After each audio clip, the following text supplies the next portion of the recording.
Xo'p, bugun qilgan ishlarimiz pastda hech qanaqa ish qila olmadik. To'g'risi, kecha kechgan joylarimizni shtroblenichlarini ochib chiqdik. Sabab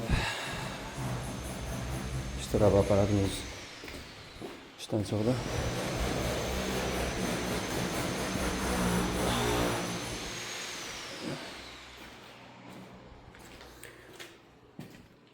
Va ikkita xonani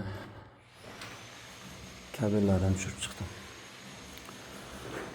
Bugungi kunimiz tezda ketdi. Asosiy vaqtimiz instrument o'xshatish bilan o'tdi.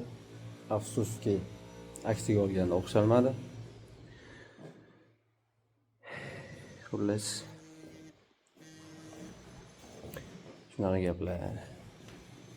Ertadan xudo xohlasa endi bosib ishlaymiz.